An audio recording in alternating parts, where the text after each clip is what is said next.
सज्जनों और देवियों, आपने भजन सुना, दो भजन सुने। अपनों कर्म न मेटो जाई, और दुनिया से विदाई की बात भी सुने। लो अपना जहां दुनिया वालों, दुनिया को छोड़ चले। कर्म का सिद्धांत पक्का है और इस संसार को छोड़ना भी पक्का है। इन्हीं दोनों बातों पर हम विचार करें। मनुष्य का जीवन उसके अपने कर्मों के बल पर खड़ा है। जीव के मौलिक स्वरूप में कोई अंतर नहीं है, लेकिन कर्मों के अनुसार उसको शरीर की भिन्नता, भिन्न योग्यताएं, प्रारब्ध, गुणकर्म मिलते हैं। एक ही माँ बाप के दो बच्चे हैं, दोनों की बुद्धि में अंतर है। यहाँ तक जुड़वा बच्चे होते हैं और दोनों की बुद्धि में अंतर रहता है। ये जीवों के अपने कर्मों के संस्कारों का फल है। जो कुछ हमारे सामने हमारे अपने व्यक्तित्व में है, वो हमारे कर्मों का फल है। सुख है, दुख है, अनुकूल है, प्रतिकूल है, सब हमारे कर्मों का फल है। आगे भी अपने कर्मों का ही फल होगा। इसलिए जीवन में किसने क्या कमाई की, लौकिक वस्तुओं का कितना संग्रह किया, इसका महत्व नहीं। कर्म कैसे किए, इसका महत्व। गलत कर्म करके दुनिया की चीज़ें इकट्ठी कर ली, 4 दिन की चमक दमक, फिर अंधेरी रात। और चमक दमक भी जब तक रहती है, अंदर तो रात ही रहती है। गलत कर्म करके इकट्ठा किए धन से चमक दमक बाहर बना लें, अंदर तो नहीं चमकेगा। चित्त की निर्मलता और प्रसन्नता एक सिक्के के दो पहलू की तरह। सिक्के में दो पहलू होते हैं। एक पहलू को दूसरे से अलग कर देने पर सिक्के की मान्यता नहीं रह जाती। निर्मलता और प्रसन्नता इसी प्रकार है। मन निर्मल नहीं होगा तो प्रसन्न नहीं होगा, और अगर प्रसन्नता नहीं है जीवन में तो कुछ नहीं। तो जो आपाधापी करके दुनिया का ऐश्वर्य इकट्ठा कर लेता है, वो इसी जीवन में सुखी नहीं रहता। बाहर से चमकता है, बाहर से बड़ा मकान बना लिया, अच्छी गाड़ी खरीद ली, और कपड़े लत्ते उसके चमकीले हो गए।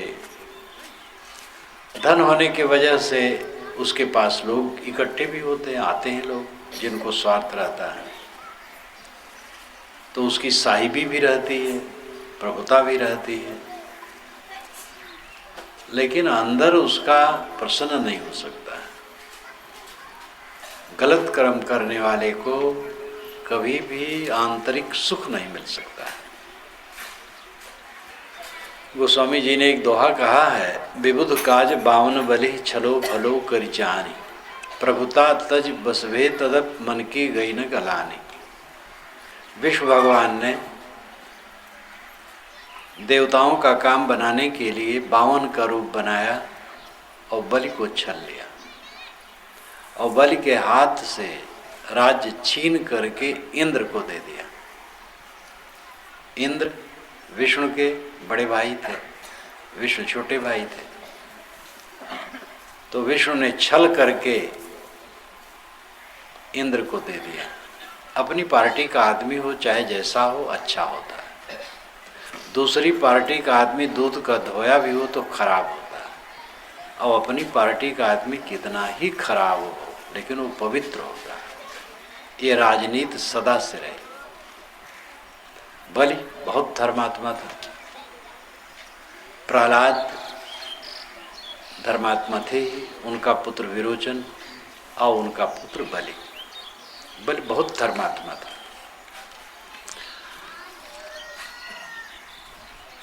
बावन बनाए 52 रूप और गए, कहे कि महाराज हमें कुटिया चाहिए, कुटिया जमीन, कहे कितना चाहिए, कहे 3 पद, कहे नाप लो। तो फिर अपना विशाल रूप बनाए, तीनों लोक नाप लिए। ये छल। तो पीछे से उनको ग्लानि हुई कि एक सज्जन को मैंने धोखा दिया, बहुत गलत हुआ।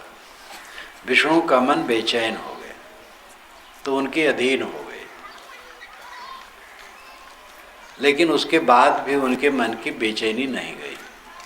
इस दोहा का अर्थ, विबुध काज 52 भले, छलो भलो करि जान, प्रभुता तज बस भे तदप मन की गई न गलान। विबुध नाम देवता, देवताओं की पार्टी को गद्दी दिलाने के लिए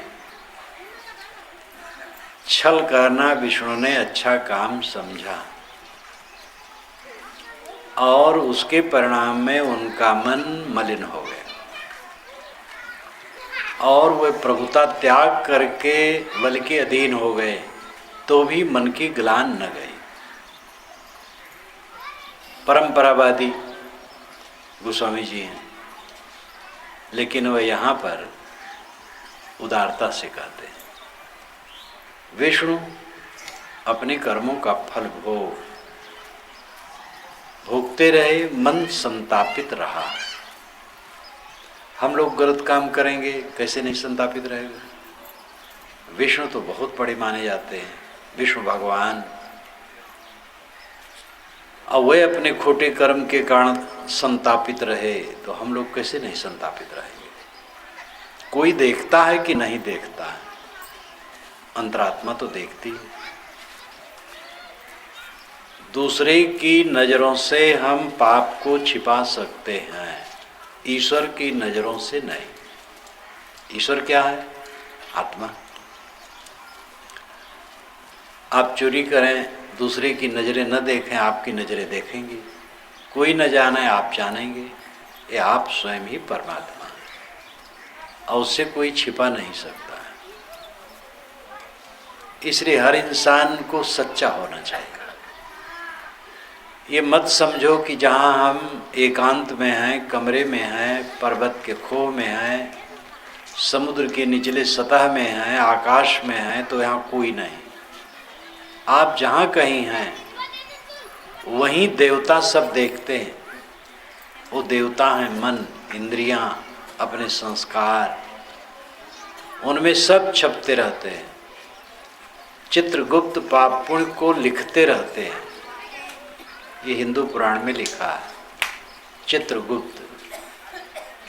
ऐसा कोई नहीं है चित्रगुप्त अलग से, गुप्त रूप से हमारे मन में चित्र खींचता है। हम जो कुछ करते उसकी हरदम रिकॉर्डिंग होती है, निरंतर रिकॉर्डिंग अंदर में चलती है।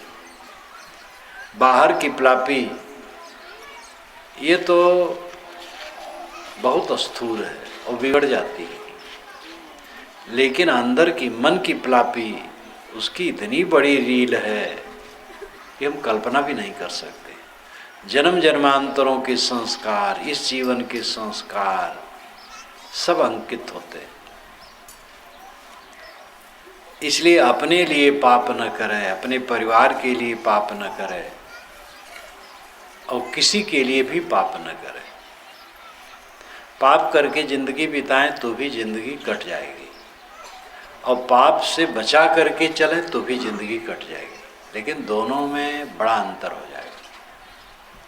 जो पाप पूर्वक जिंदगी बिताएगा वो आज और आगे चलेगा, और पाप से अपने को बचा करके जिंदगी बिताएगा वो आज और आगे सब समय शीतल रहेगा। और पाप न करें तो भी गुजर होगा, अच्छा गुजर होगा।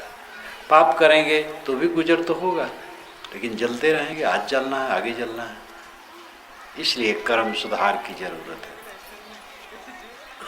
क्या विष्णु ने बलि को छला? सच। ये काल्पनिक कहानी है, और जहाँ से शुरुआत हुई है वहाँ काल्पनिक नहीं है, एक वैज्ञानिक है। ये मैंने वेद में लिखा है। वेद क्या कहते हैं, मेरी एक पुस्तक है, 700 पृष्ठों की, 121 संदर्भों की, और चारों वेदों के समस्त विषयों को उसमें रखा गया। विष्णु के 3 पद ये भी रखा गया। विष्णु 3 कदम रखे। ऋग्वेद सबसे बड़ा वेद है और पहला वेद है, उसमें 24 बार इसकी चर्चा आई है। और एक श्लोक में, एक मंत्र में जो चर्चा है, ये सबसे ज़्यादा उजागर और पंडित लोग भी कर्मकांड में इसका प्रयोग करते हैं। इदम विष्णु विचक्र में त्रेधा निदधे पदम समूढ़मस्य पांसुरे।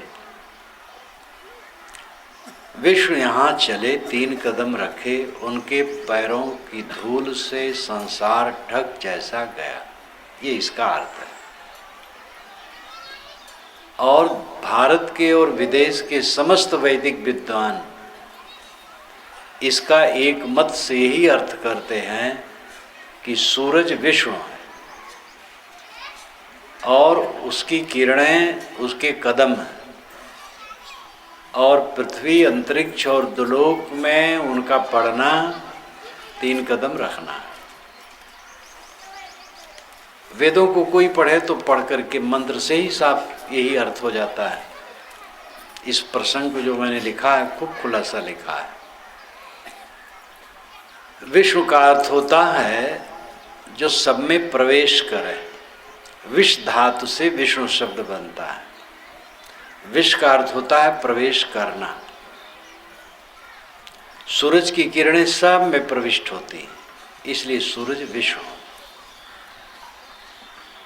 और उसकी किरणें उसके कदम हैं, और पृथ्वी पर उसकी किरणें पड़ती, अंतरिक्ष यानी आकाश में पड़ती, और दुलोक तारामंडल में पड़ती। यही उसके 3 कदम हैं बस। आगे चल करके ग्रंथों में कल्पना की गई और बिगाड़ दिया गया। विष्णु छल पूर्वक जमीन ले लिए, ये पहले कथा आई शतपथ ब्राह्मण में। उसके पश्चात वह 3 कदम में सब नाप लिए। ये सब बढ़ाते चले गए और 52 पुराण बना 10,000 श्लोकों का। उसमें बलिछलन नाम ही हो गया विष्णु का। वेदों के कितने वैज्ञानिक अर्थ को पुराणों में विकृत करके रखा गया। तो विष्णु सूर्य को कहा गया, लेकिन आगे चल करके विष्णु का अर्थ हुआ विश्वव्यापी नियम। विष्णु की किरणें भी कहाँ तक जाती? विश्व अनंत है। एक वायुयान पर बैठो और वो 1 सेकंड में 10 अरब किलोमीटर चले और 10 अरब वर्षों तक चलते रहो तो भी देश का अंत नहीं हो। शून्याकाश अनंत है, तो सूर्य की किरणें कहाँ तक जाएंगी? इसलिए सूर्य भी इस अनंत विश्व ब्रह्मांड के सामने एक जुगनू है। इसलिए ऋत, वेद में कहा गया ऋत, ऋत नाम नियम, नियम सर्वत्र व्याप्त है। चाहे कितनी दूर की कल्पना कर लो, सब जगह नियम है। नियम ही विष्णु है जो सब में प्रविष्ट है। सारा संसार नियमबद्ध चलता है। इसको कोई एक जादूगर ईश्वर नहीं चला रहा, किंतु नियम से चल रहा है। वह विश्व है और वो व्यापक है, सब जगह है, नियम सब जगह। और विष्णु का जो स्थूल रूप हमें मानना चाहिए वो समाज है। ये समाज विष्णु भगवान बैठा। और विष्णु का जो आध्यात्मिक अर्थ मानना चाहिए वो आत्मा है। आत्मा विष्णु है जो सब घटों में बैठा है। मूल प्रसंग ये था कि अपने कर्मों का फल भोग होता है। ये वैज्ञानिक है। यक्षन टू रिएक्शन ये भौतिकवादी भी मानता है। क्रिया की प्रतिक्रिया, ध्वनि की प्रतिध्वनि, बल का प्रतिबल, बिंब का प्रतिबिंब होता है। जो हम करते हैं उसका परिणाम होता है, हर क्रिया का परिणाम होता है। इसलिए इस जीवन को हंसी ठट्ठा मत समझो। बिना सोचे समझे बीड़ी पीना शुरू कर दी।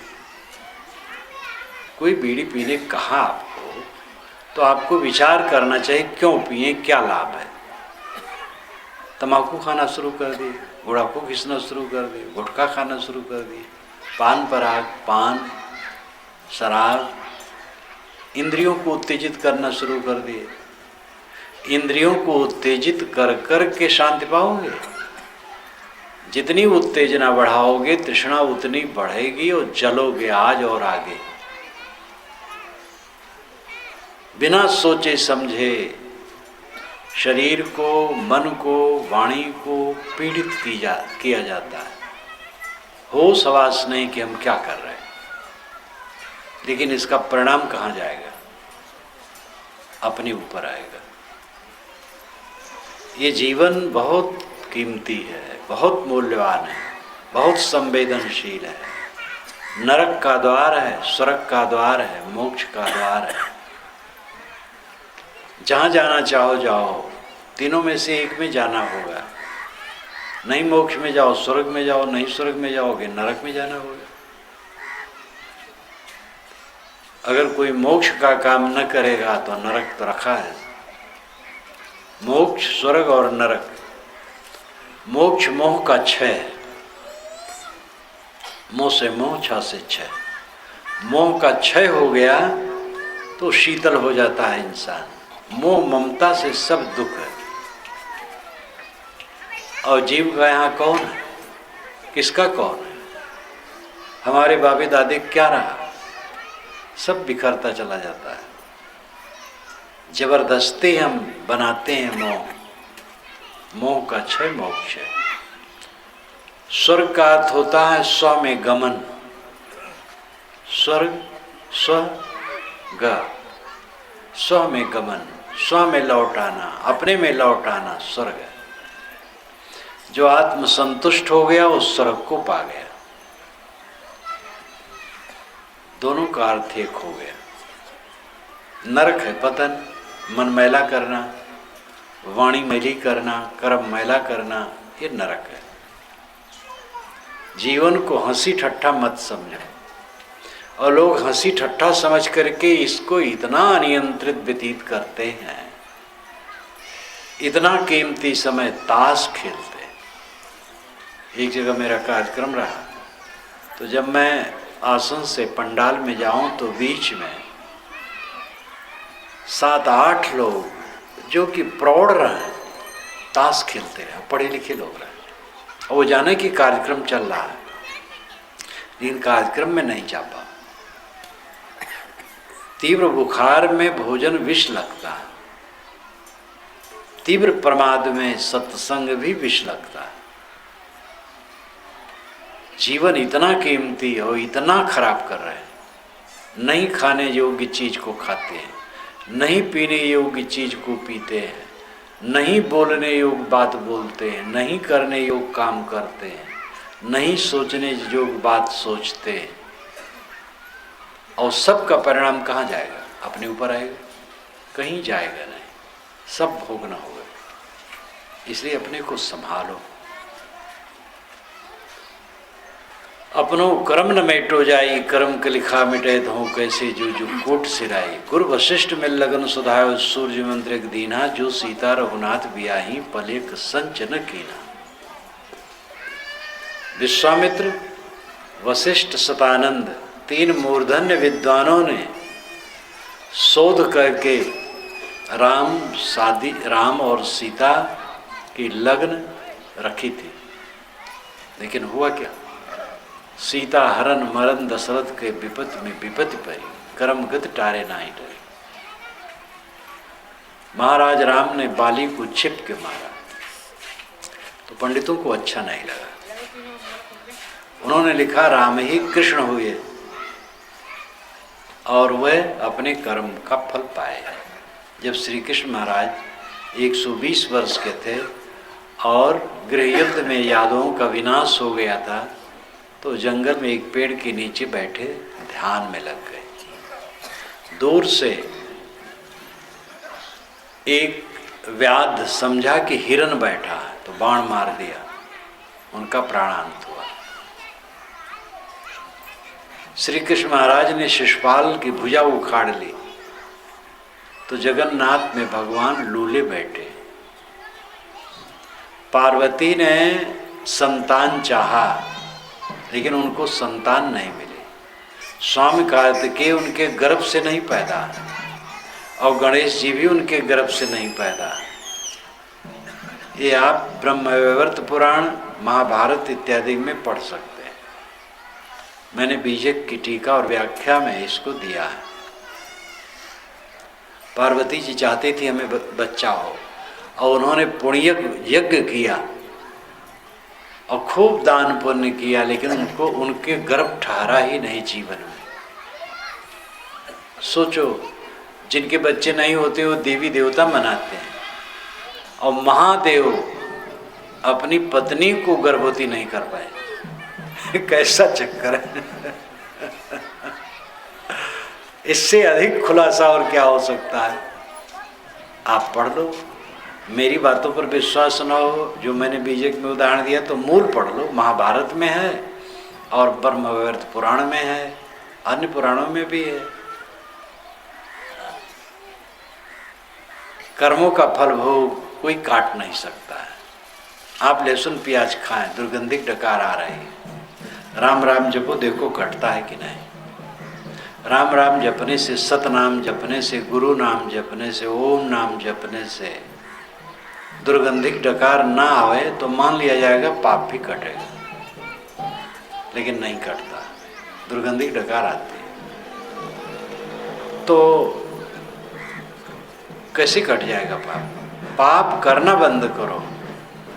पाप काटने का चक्कर नाना मत वालों ने किया है। 18 पुराण और महाभारत, इन 19 जिल्दों से अगर श्लोक छाटे जाएं तो करीब 40,000 श्लोक होंगे जो दिमाग खराब कराओ। ये नाम जपो, ये पाप कट जाएगा। गुरु पत्नी के साथ दुराचार किए हो, लेकिन गायत्री जपो तो पाप कट जाएगा। गायत्री मंत्र की रचना विश्वामित्र ने की है। वैसे गायत्री तो वेद में हजारों हैं, करीब 2500 गायत्री मंत्र ऋग्वेद में है।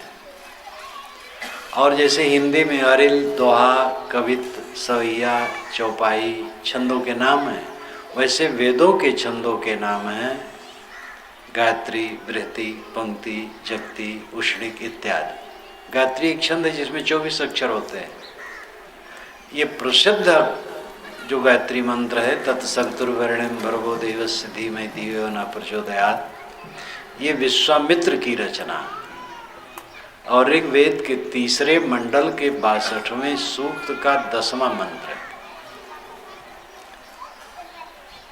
पूरा मंडल ही 3रा मंडल विश्वामित्र की ही रचना मानी जाती है और उनके शिष्यों की।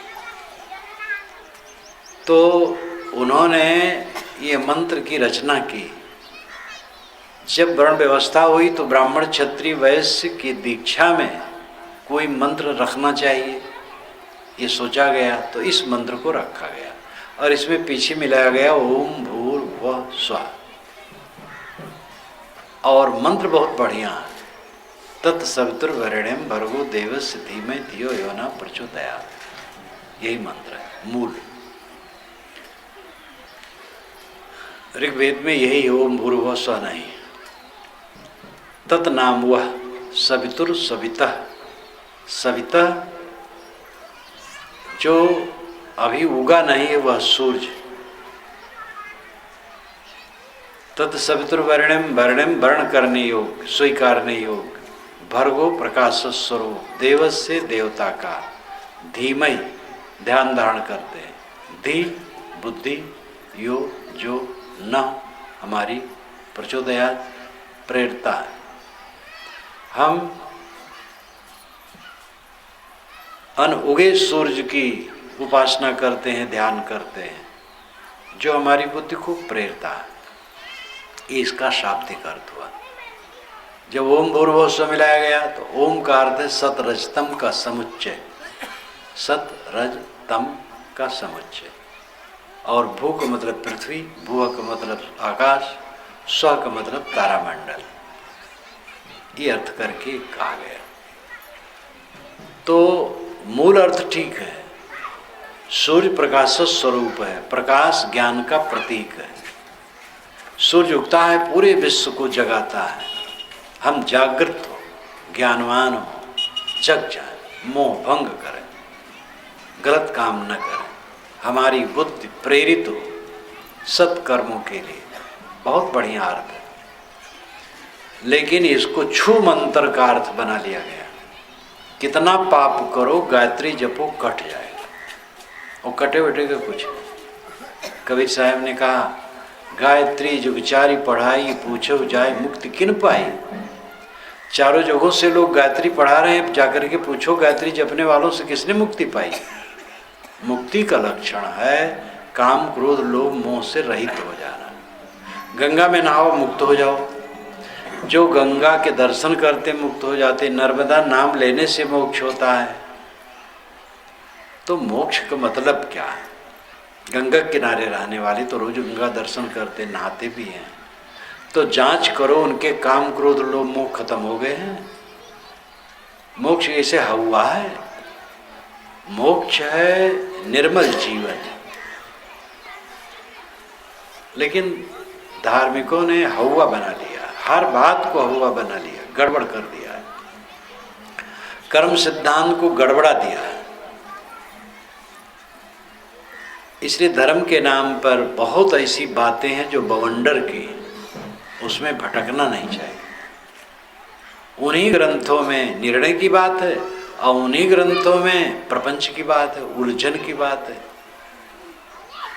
उन्हीं ग्रंथों में है कि आप जो करेंगे वही फल पाएंगे और कर्मों को करने में आप स्वतंत्र हैं। ये बात बिल्कुल सही है। और उन्हीं ग्रंथों में लिखा है कि आप परतंत्र हैं, जो ईश्वर चाहता है वही होता है। भगवान की माया प्रेरती, आप क्या करेंगे? आप असमर्थ हैं। यहाँ सब चौपट कर दिया गया है, झूठ है। भगवान की माया आपको नहीं प्रेरित करती, आपकी माया आपको प्रेरित करती है। जो आपने मन का मोह बनाया वही आपकी माया है। आप जिम्मेदार हैं अपने कर्मों के, आप जिम्मेदार हैं। कोई भगवान शैतान जिम्मेदार नहीं। अपने कल्याण के लिए भी आप जिम्मेदार हैं। संत गुरु निर्देश करने वाले, रास्ता दिखाने वाले, वो आपका काम करते हैं, यही करते हैं। गुरु मोक्ष दाता है। गुरु सहारा न करे, बोध न दे, संरक्षण न दे, तो हमारा उद्धार कैसे होगा? लेकिन करना पड़ेगा हमें खुद। गुरु बताएगा, हम करें, अपना कल्याण करें। एक आदमी पानी में तैर रहा है, आप तैरना चाहें तो उसको देखें कैसे हाथ पैर पटकता है, वैसे तैरो। अब कोई तैरने वाला आपका हाथ पैर पकड़ करके पटक पटक करके नहीं तैरा सकता है। अपना कर्म स्वयं भोगना। कर्म सिद्धांत को समझना और कर्म का सुधार करना ही सच्चा धर्म है। और भौतिकवादी को भी कुछ स्तर तक मानना पड़ता है इस बात को। भौतिकवादी विश्वास नहीं करता है कि मर जाने के बाद फिर आत्मा रहेगा, पुनर्जन्म होगा, इसका क्या पता है। यद्यपि वो ये भी कहते हैं, हाँ हम ये भी नहीं कर सकते नहीं होता है। एक भौतिकवादी से मैंने कहा कि ये बतलाओ आपको पक्का है कि पुनर्जन्म नहीं होता है? कहे ये भी नहीं कह सकते, ये भी नहीं कह सकते। तो नहीं कह सकते तो इतना ही कहो कि भाई हमें विश्वास नहीं होता है, समझ में नहीं आता है, बस इतना ही कहो। कौन जाने होता हो, पुनर्जन्म होता हो।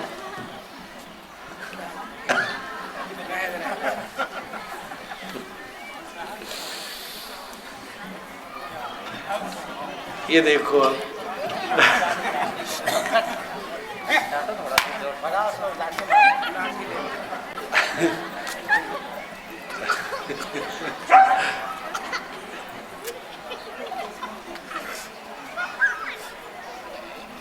देखो ऐसी खाने में पड़ा है, वो कुछ नहीं जानता है। हम लोग जानते हैं और जान के भटक रहे हैं। वो नहीं जानता लेकिन तम्बाकू नहीं खाता, बीड़ी नहीं पीता, शराब नहीं पीता। मधुमक्खियां तुच्छ जीव कही जाएंगे लेकिन मधु बनाती है। अब आदमी महान जीव और शराब बनाता। कैसा आश्चर्य!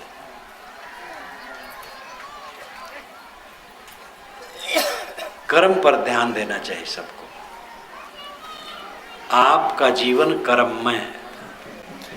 जो कुछ आप करते वही कर्म है और उसी का फल आपको मिलता। हमें, आप सबको, अपनी कमाई आपको, न माई न बाप को।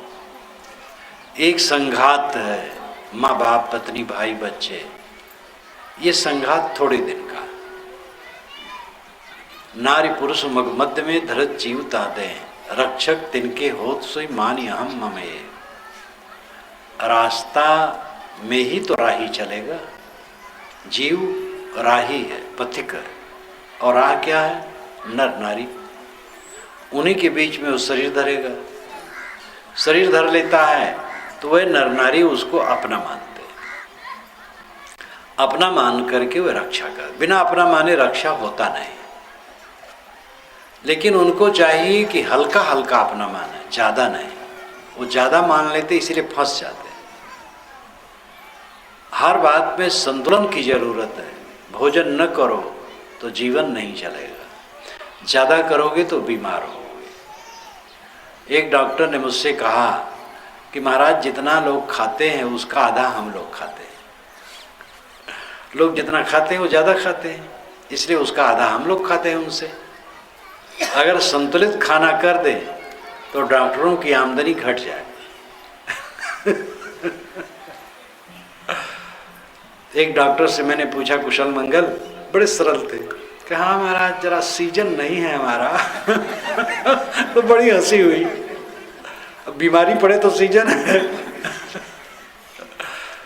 तो न खाओ तो चलेगा नहीं, ज़्यादा खाओ बीमार पड़ोगे, रोगी बने रहो, कष्टित रहोगे। संतुलित खाओ, हर चीज में संतुलन, मध्यवर्ती बर्ताव। नाना मतों के मंत्र जब, विश्वास और परिपाटियाँ और देवी देवता, ये उनके काल्पनिक होते हैं। लेकिन धर्म का जो असली स्वरूप होता है वो होता है मन, वाणी और इंद्रियों को पवित्र करने का काम। धर्म का अर्थ ही होता है स्वभाव। पानी का स्वभाव शीतल, आग का स्वभाव गर्म, पृथ्वी का स्वभाव कठोर, वायु का स्वभाव कोमल, आत्मा का स्वभाव चेतना।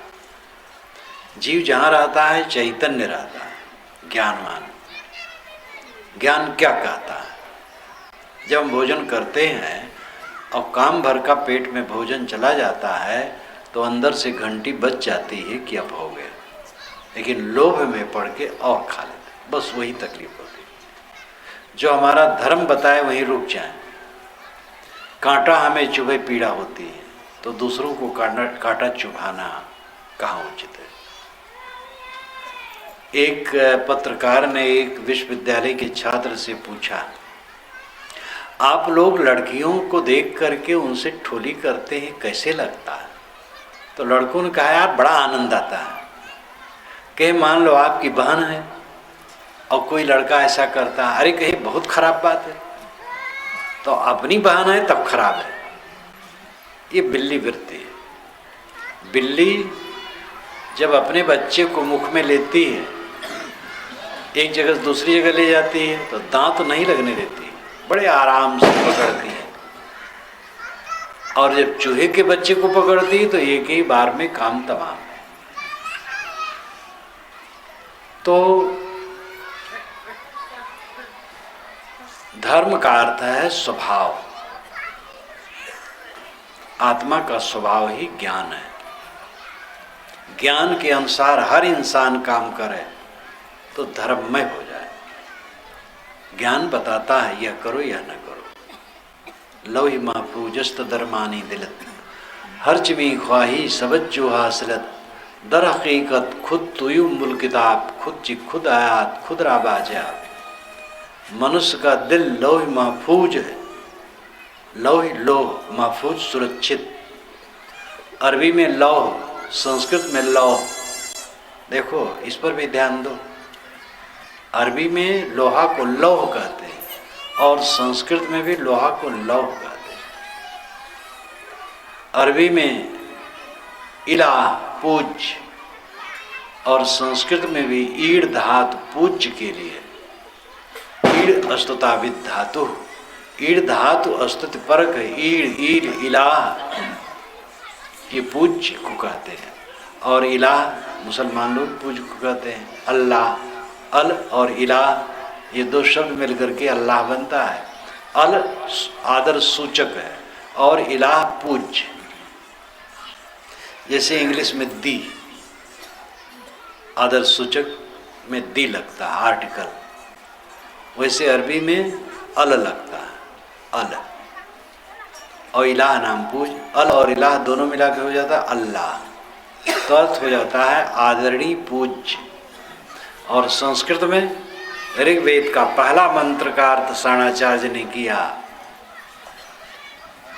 अग्नि नाम कम देवम ईड़ अस्तुता विधातु। अग्नि नाम कम देवम ईले अस्तोम ईड़ अस्तुता विधातु। अग्नि नाम का तो देवता है और ईड़ अस्तुत को कहते हैं। अस्तुत परक धातु है ईड़, ईड़ इलाह। हरम अरबी में घर को कहते हैं। वेद में तमाम बार घर आया है हरम के लिए, इसलिए सब परिवार एक था। बढ़ते बढ़ते एक दूसरे के दुश्मन मानने लगे, होते चले गए, भ्रम बस, अज्ञान बस। कुछ लोग कहते भारत में हिंदू रहें गैर हिंदू न रहें, ये भ्रम है। जो है सो रहे हैं, प्रेम से रहें। साहू साहू को धोखा देते हैं, ब्राह्मण ब्राह्मण को धोखा देते हैं, कुर्मी कुर्मी को धोखा देते हैं। कौन यहाँ अपना पर आया है? सबसे प्रेम करो। कर्म सिद्धांत पर जोर देने की जरूरत है।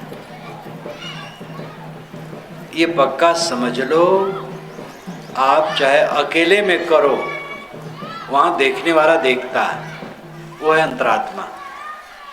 और कर्मों के संस्कार अंकित होते हैं, वो कहीं जाएंगे ना। इसलिए सब समय अपने को संभालो। मन से गलत सोचना छोड़ो, वाणी से गलत बोलना छोड़ो, इंद्रियों से गलत करना छोड़ो। ये तीन आपको साधन मिले हैं, मन, वाणी और इंद्रियां। इन तीनों के कर्म निरंतर अंदर में रिकॉर्डिंग होते हैं और यही थाती बनते हैं। आजकल में देह छूट जाएगी और कर्मों का बंडल आगे चलेगा। लो अपनी जहाँ दुनिया वालों, हम इस दुनिया को छोड़ चले। कर्म का बंडल बांधेंगे और दुनिया को छोड़ के चल देंगे। कोई यहाँ रुकने वाला नहीं। चाहे कितना अपने को कोई माने मैं बड़ा धनी हूँ, संपन्न हूँ, बहुत का दुलरुआ हूँ, प्यारा हूँ, मौत के सामने किसी का चलता नहीं है। अंत में सबको छोड़ करके सब कुछ चला जाना पड़ता है। कर्म सिद्धांत और यहाँ से विदाई के दिन, ये दो पर आपने गीत सुने हैं यहाँ पर, और इन दोनों बातों पर पूरी सावधानी रखी जाए तो जीवन हमारा सुधर जाएगा। कर्म सिद्धांत को मजबूत बनाना चाहिए। धर्म वालों ने कर्म सिद्धांत को डिगा दिया है। पान तंबाकू के भाव पर मोक्ष बेचा गया। उपनिषदों में कहा गया है यतः क्षीण दोषा, यत्न करते करते दोष क्षीण होते हैं तब मोक्ष होता है। साहब ने कहा जतन जतन काहु बिरले पाई। साधना करते करते मन के विकारों को काटते काटते कोई बिरला उस स्थिति को पाता है। भक्ति के नाम पर क्या कह डाला गया? भगवान ने जिनको मारा वो सबका मोक्ष हो गया। मारने से मोक्ष होता है। मारा जाता है क्रोध से, जो मारता है उसका बंधन, और जो मारा जाता है बेचारा हो तो मारा जाता, उसका मोक्ष कैसे हो जाएगा? ये बात न वेद सम्मत है, न उपनिषद सम्मत है, न शास्त्र सम्मत है, न ऋषि सम्मत है, न संत सम्मत है। ये बहुत गलत बात है कि भगवान जिनको जिनको मारे वो मुक्त हो गए। लेकिन अब ये भी कथा कहानी चलती है, भगवान ने जिनको मारा सब मुक्त हो गए। अपने परिवार को क्यों नहीं मारा मुक्ति देने के लिए? कुछ तुर्कों ने भी कहा, मुल्लाओं ने भी, कि अगर ये मुसलमान नहीं होते तो इनको मार दो तो जन्नत में जाएंगे। जैसे उन्होंने भूल भुलैया की बात कही, आप भी भूल भुलैया की बात कर रहे हैं।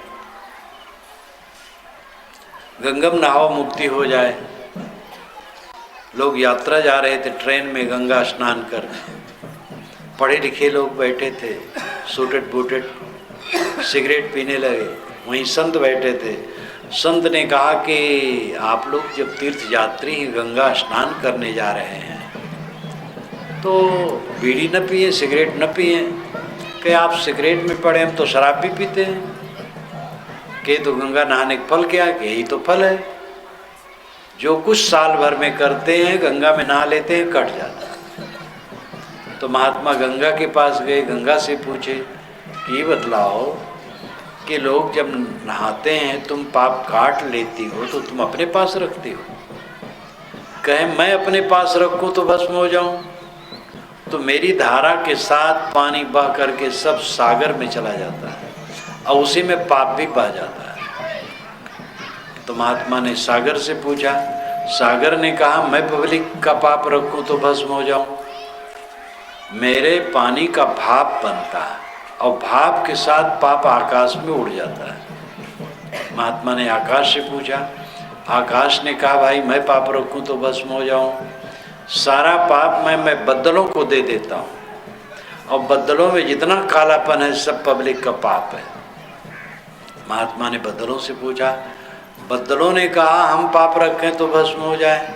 हम तो उन्हीं पर वर्षा देते हैं जिन्होंने किया।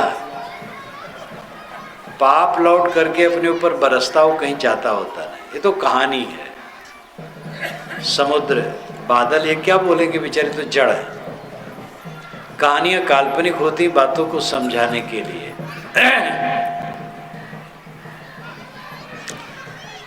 पाप कहीं जाता नहीं, सर पर गरजता है। इसलिए भाई भात और नमक खाना अच्छा है, पाप करना अच्छा नहीं। किसी प्राणी को तकलीफ ना दो, किसी को धोखा ना दो, अपने को संभालो। मन वाणी कर्मों को निर्मल करने का निरंतर काम करो। जीवन को जितना संभव हो निष्पाप गुजारने की चेष्टा करो और चलने के दिन की याद रखो। कहीं कबीर सारी दुनिया बिन से रहे राम अविनाशी हो। साहब कहते तुम्हारी अपनी मानी हुई दुनिया विनसेगी और अंतरात्मा नहीं विनसेगा। इसका ध्यान रखो, अपने को संभालो। तो दो भजन दो गायकों ने गाया और उस पर मैंने टीका कर दी। अब रंग ढंग कुछ दूसरे तरह का है, इसलिए मैं अपनी वाणी को बंद करता हूं। बोलिए सतगुरुदेव की जय। वैसे अंगूठियों का पहनना, और अंगूठियां पहनने वाले सब शिक्षित हैं। शिक्षित लोग कहते हैं और शहरी लोग कि गांव वाले अनपढ़ गंवार होते हैं। लेकिन अंगूठियां पहनने वाले शहरी प्रायः और शिक्षित होते हैं। 95% से अधिक अंगूठियां ये शिक्षित लोग पहनते हैं। बड़े बड़े जो गुरघंटाल हैं, तंत्र मंत्र करने वाले और फंसाने वाले, शिक्षितों को फंसाते हैं। ग्रह लगन मुहूर्त इनको ज़्यादा परेशान करता है। वास्तु की कल्पना आजकल वास्तु विज्ञान कह करके जो भटकाया जा रहा है शिक्षितों को, हद है। मकान बनाओ, हवा और प्रकाश उसमें अधिक से अधिक आए, ये ध्यान होना चाहिए। अब सबका मकान तो पूरब तरफ का दरवाज़ा नहीं होगा, सड़क गई है उत्तर दक्षिण को, तो कुछ लोगों का पूरब होगा, कुछ लोगों का पश्चिम होगा, दोनों सबका पूरब कैसे होगा? वास्तु विज्ञान वाले बहुत भटका रहे हैं आजकल। करोड़पतियों के तो लाखों लाखों रुपए के मकान तोड़ ताड़ करके इधर उधर करके लाखों रुपए का नुकसान करवा देते हैं, और केवल पुजवाने का चक्कर है। भ्रांत है, वे भी दूसरे को भी भ्रांत करते हैं। कोई तकलीफ हो गई तो ग्रह टेढ़ा क्या है। महाराज राम को शाम को कहा गया कि गद्दी दी जाएगी और सुबह वनवास दिया गया कठोर। वे नगर और बस्ती में नहीं जा सकते, किसी का दिया हुआ खा नहीं सकते, अपना स्वयं उपार्जित करके खाएं। लेकिन श्री राम ने वशिष्ठ जैसे विद्वान गुरु को पाकर के भी उनसे नहीं कहे कि महाराज मेरा कुछ ग्रह दशा देखिए, जरा हाथ की रेखा देख लीजिए, कुछ पूजा पाठ करवा दीजिए, चंडी यज्ञ बैठा दीजिए, मेरा ये ग्रह टल जाए। कुछ नहीं कहा। आप रामायण पढ़ते हैं, मानस में भी ये नहीं, वाल्मीकि में तो है ही नहीं, चुपचाप चल दिए। दशरथ ने कहा कि आज रात रुक जाओ, लेकिन वो नहीं माने, चल दिए। पूरे में जो सामने आता है उसका मुकाबला करते हैं, कहीं पूजा पाठ करवा करके टंट घंट में नहीं पड़ते। श्री कृष्ण महाराज जीवन भर कर्म से जूझते रहे, और उनके बाल बच्चे हम लोग हैं भटक रहे, जगह जगह सर पटक रहे, निर्जीव पिंडियों के सामने नाक रगड़ेंगे और भोग मोक्ष चाहेंगे। जो स्वयं अपनी मक्खी नहीं हाँक सकती है, आपको भोग मोक्ष कैसे दे सकती है? ये विचार करना कोई खंडन है? वास्तविकता है। महापुरुषों के चित्र और मूर्ति हैं, वो स्मारक हैं, उन्हें स्वच्छ रखना उनकी पूजा है, और उनको देख करके मन प्रसन्न होगा, यही लाभ है। अब उनको दाल भात खिलाओ, ये भावुकता है, वो खा नहीं सकता। और उससे चाहो कि आप अच्छे नंबर में पास हो जाओ, लड़का पैदा हो जाए, खेत में फसल बढ़ जाए, ये सब कैसे हो जाएगा? सबकी कारण कार्य की व्यवस्था होती, कारण से कार्य होता है, अचानक नहीं होता है। श्रम करो, मेहनत करो। अंधविश्वास में अगर आदमी पड़ा है तो सदाचारी होकर भी वो पूर्ण नहीं है, इसलिए ज्ञान का पक्ष भी सही होना चाहिए। भूत प्रेत नाम की कोई चीज नहीं है, टोनही कहीं नहीं होती है, टोनहा कोई नहीं होता। झाड़ फूंक बिल्कुल झूठे हैं। जादू केवल हाथ की सफाई है, बात की सफाई है, वस्तु की बनावट है, दवाई है, पूरा का पूरा हथकंडा है। कुछ का कुछ जो दिखाया जाता, कुछ का कुछ नहीं रहता, जो रहता वही रहता है। आकाश में हाथ लहराया, घड़ी आ गई। घड़ी कैसे आएगी? घड़ी बनने में समय लगता है, और उसमें वस्तुएं होती हैं, चीज़ें होती हैं, उनको संयुक्त किया जाता है तब घड़ी बनती है। हाथ लहराने से घड़ी नहीं बन जाती है, सिक्के नहीं आ जाते हैं, अंग फड़कने से हान लाभ नहीं होता है, वायु विकास से अंग फड़कते हैं। बिल्ली को रास्ता काटते देख करके नुकसान नहीं होता है, बिल्ली को उधर जाना था चली गई, आप क्यों परेशान हैं? पढ़े लिखे लोग परेशान होते हैं। शहरों में करोड़ों का मकान बनता है और उसके ऊपर एक काली हंडी उल्टा करके रख दी जाती है। करोड़ों का मकान बनाने वाले पढ़े लिखे लोग होते हैं, लेकिन उनका मकान नजरिया न जाए, क्या क्षीण होने लगेगा? लोगों के देखने से कटने लगेगा, ईंटा सब क्षण होने लगेगा। लेकिन वो काली हंडी उलट करके रख देते हैं कि जिससे नज़र न लग जाए। इसी छत्तीसगढ़ में एक बार में था, बहुत पुरानी घटना है। एक अफसर ट्रांजिस्टर मंगाया, वो आवाज़ करना बंद कर दिया, तो बैगा बुला करके उसने उसको झड़वाया। ट्रांजिस्टर को बैगा से झड़वाया, और पढ़ा लिखा था। छत्तीसगढ़ हो चाहे बत्तीसगढ़ हो, सारा संसार एक समान है, कुछ कुछ मात्राओं में फर्क है। टोनहियों नहीं का प्रकोप यहाँ ज़्यादा है, दूसरे क्षेत्र में तो कभी नाम सुन लो ऐसा कुछ नहीं। मैं बचपन में, जहाँ मेरा शरीर जन्मा अयोध्या के पास उत्तर तरफ, गांव में एक स्त्री थी जिसको लोग कहते थे टोनई। तो उधर मैं निकलूं तो जरा भय लगता था और कुछ नहीं था। कभी उसको कोई कहा नहीं, कुछ गांव में कोई पंचायत नहीं हुई, कोई बोला नहीं उससे। बस बच्चे बच्चे जो होते थे डरते रहते थे उससे, और टोनई नहीं, कुछ नहीं। यहाँ पर टोनई मान करके स्त्रियों को दफना दिया जाता है, गाड़ दिया जाता है, मार डाला जाता है। ये बड़ा बुरा है। किसी गांव में अगर ऐसा हो तो आप लोगों को तुरंत थाने पर इतला करना चाहिए और इसका निरोध करना चाहिए। ये बहुत बड़ा पाप है। तो मात्रा का फर्क है, लेकिन अंधविश्वास सब वैसे है। साधु महात्मा भी अंगूठी पहनते, गुल्ली ताबीज पहनते हैं, उनको भूत प्रेत लगते हैं। एक मानस मर्मज्ञ बूढ़े पंडित कहे, महाराज मुझे रात में प्रेतवा सताता है, भूतवा सताता है। मैंने कहा प्रेत नाम की कोई चीज नहीं है। कहे नहीं है, क्यों नहीं, लिखा है। अब लिखा है तो सब सच है।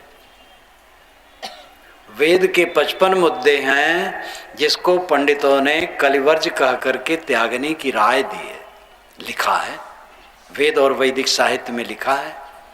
लेकिन आज से 1000 वर्ष पूर्व पंडितों ने कहा कि ये कलिवर्ज है, कलिकाल में ये गलत है, और उसका खंडन कर दिया। कई परंपराएं हमने छोड़ दी हैं।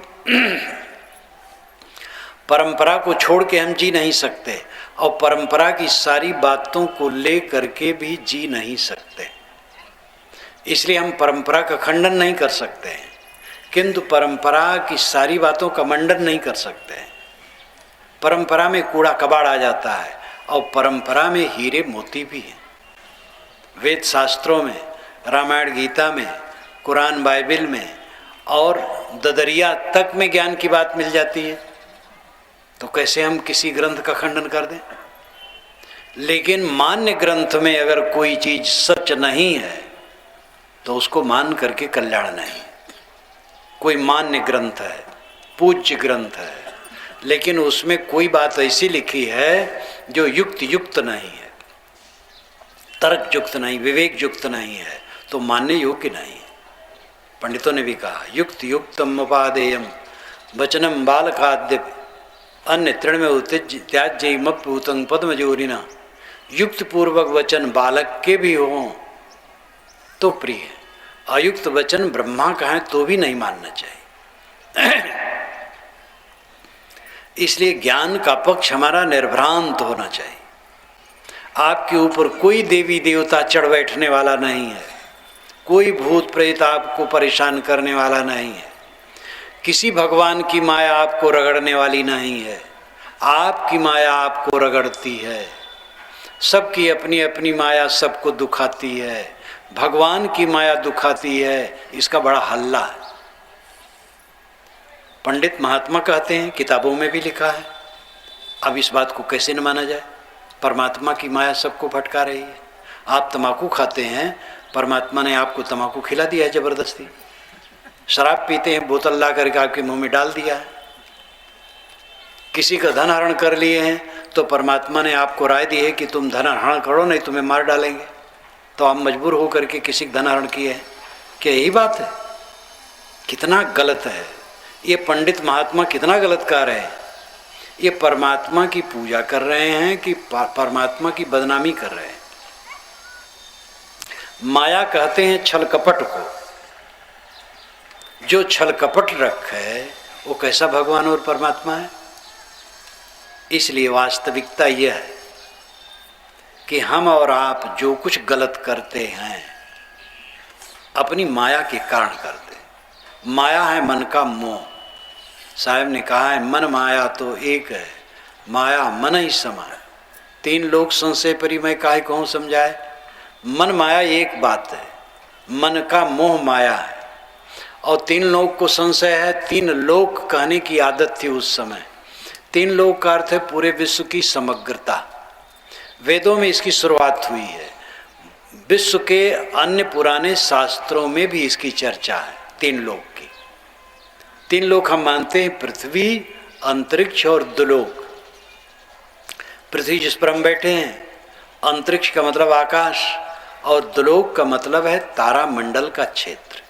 दो नाम चमकना, द्यो चमकना, द्योलोक चमकता हुआ लोक, तारामंडल, इसी को त्रिलोक कहते हैं। त्रिलोक का लाक्षणिक अर्थ हुआ विश्व की समग्रता। पूरे विश्व में कारण कारज की अटूट व्यवस्था का नियम है, और नियम के तहत सब कुछ होता है, अन्यथा कुछ नहीं होता है। परमात्मा की माया आपको नहीं भटकाती, अपनी माया अपनी भटकाती। साहब कहते 3 लोग संशय परी में काय कौन समझाए।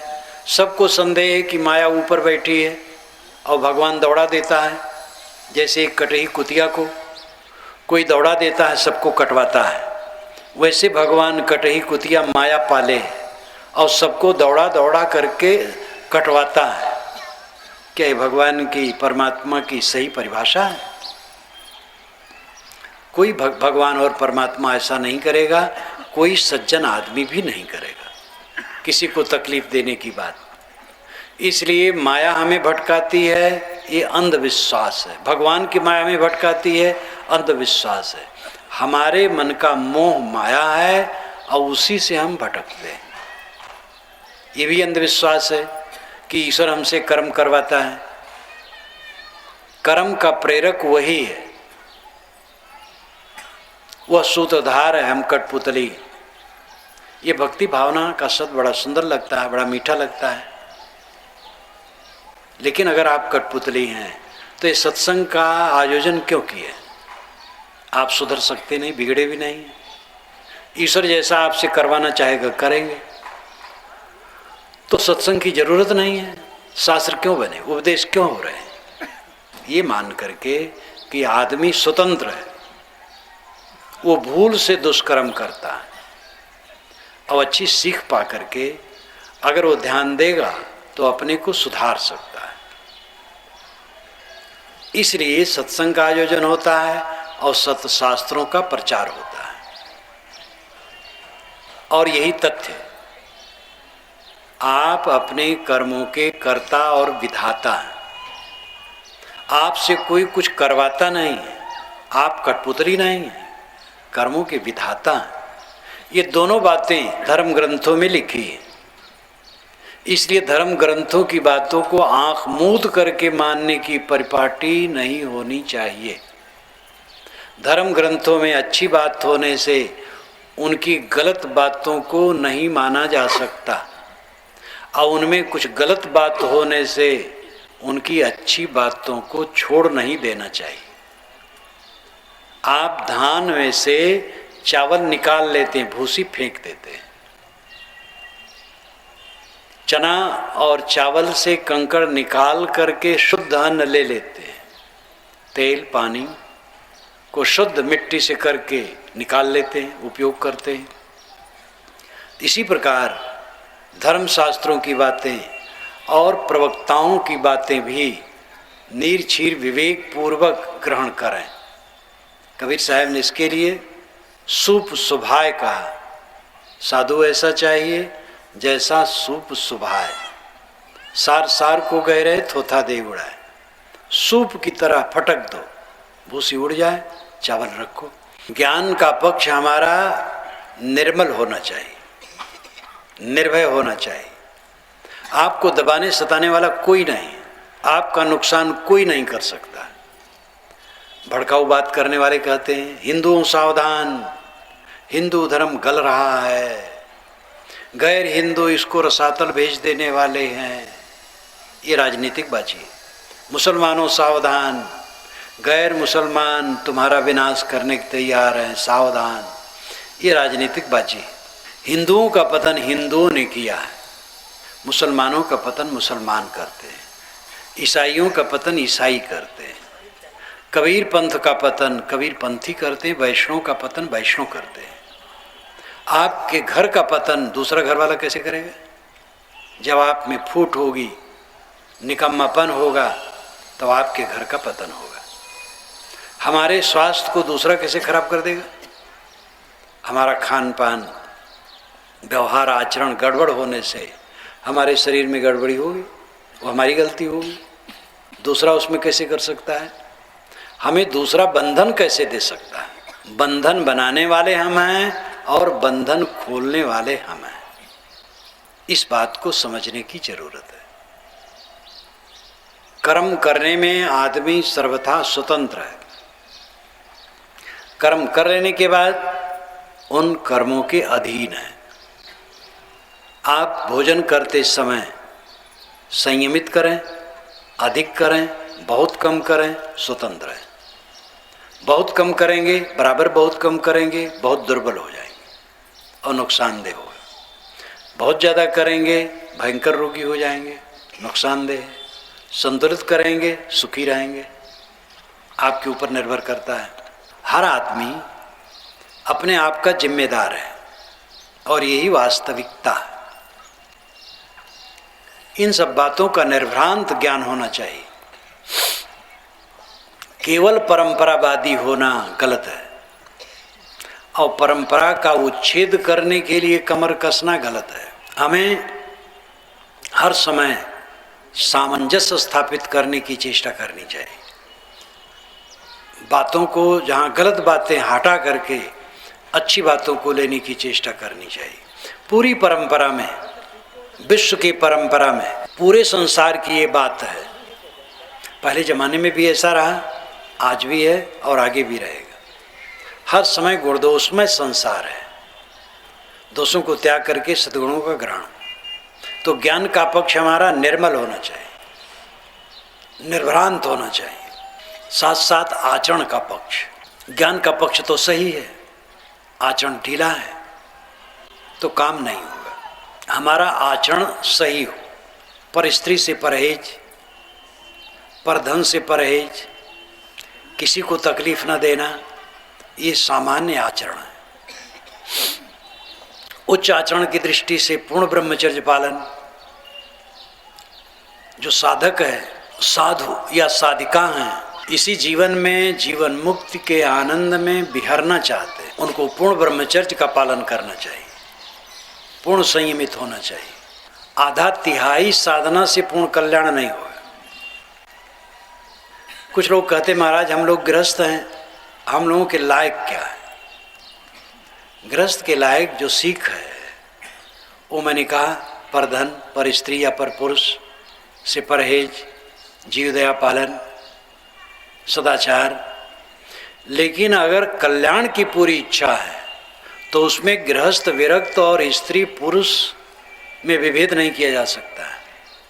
कोई गृहस्थ है और चाहता है इसी जीवन में हमें पूर्ण शांति मिले, तो उसको काम वासना का पूर्ण त्याग करना चाहिए और हर बात में जो इंद्रिय की लंपटता छोड़ना चाहिए, अपने को कसना चाहिए, सारे विकारों से ऊपर उठना चाहिए। स्त्री है तो, पुरुष है तो, गृहस्थ है तो, विरक्त है तो।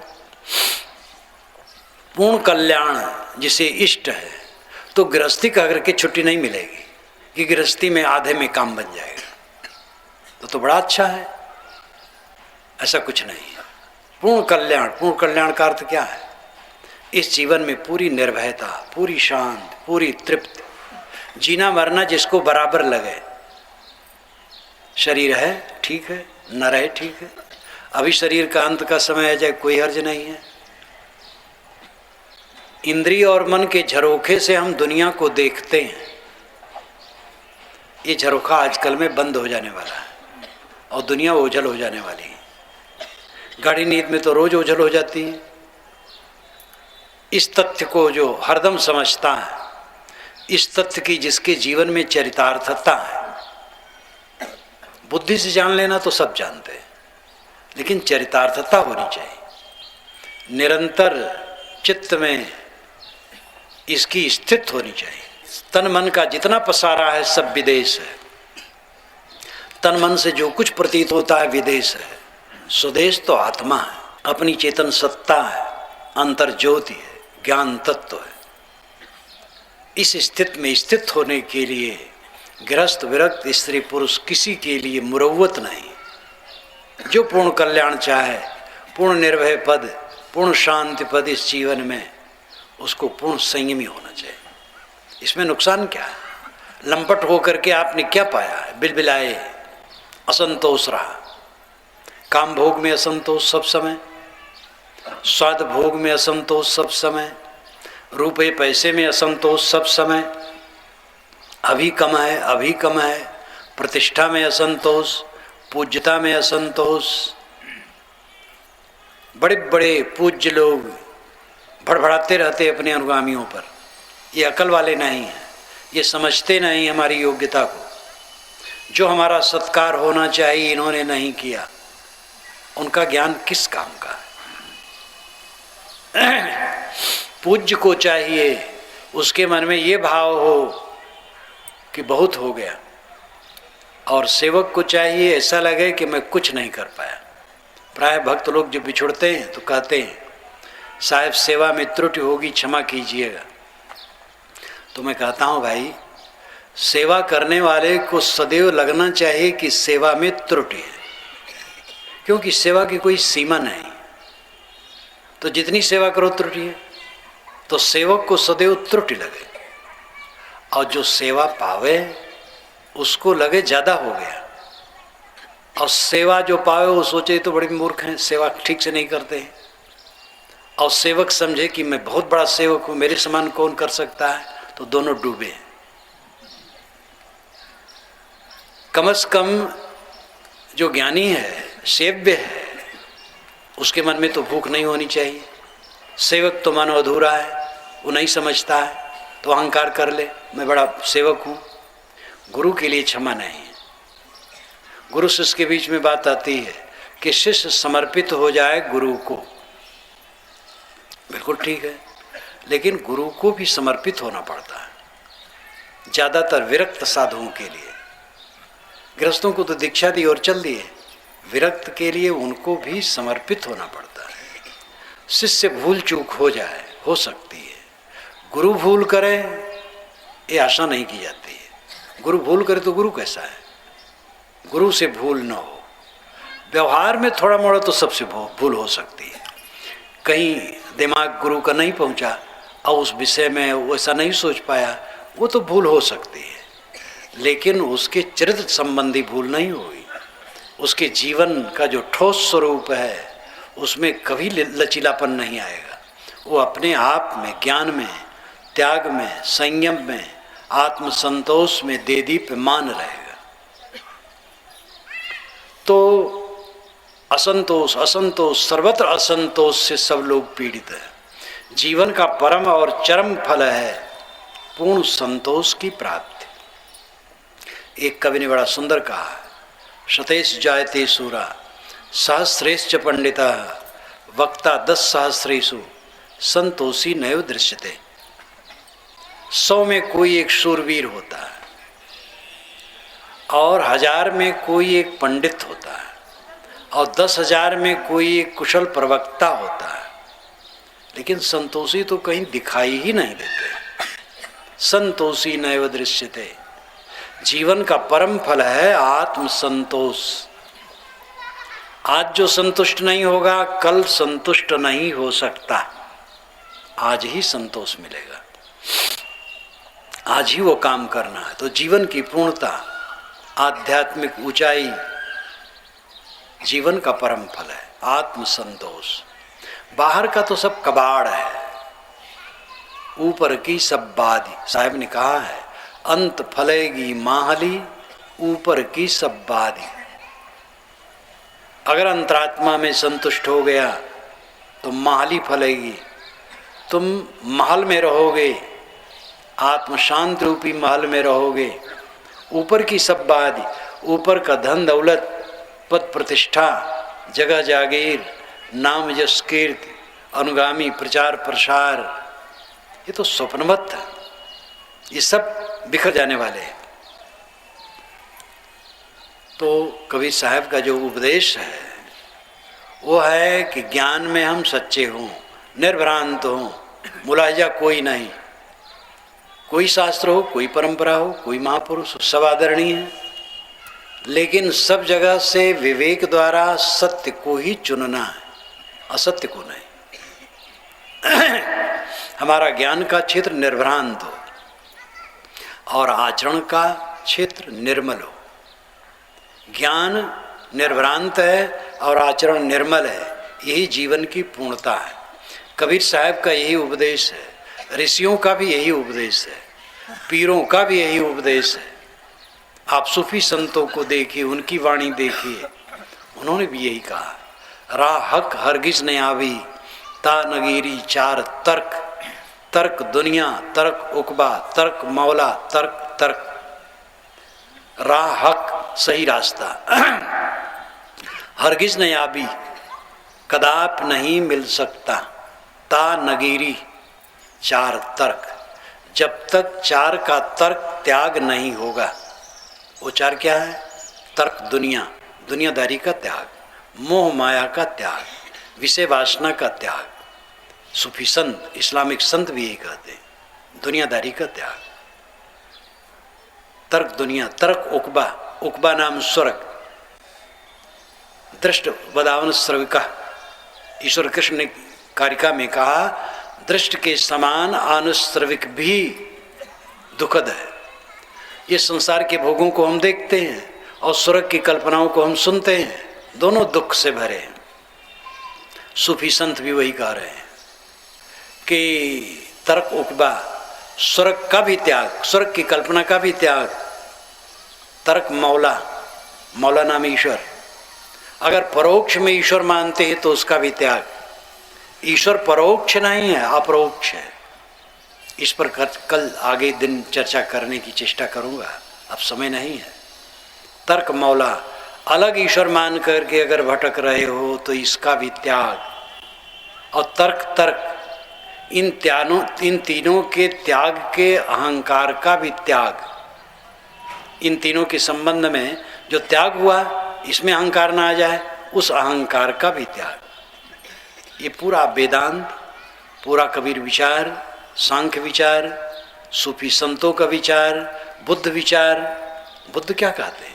पटिभासेयत्तमत्तना, आत्मा द्वारा आत्मा में स्थित हो, सोअत्तगुप्तो सतिमा, वही आत्मगुप्त, आत्म सुरक्षित है, जो अस्मृतमान है, जागरूक है।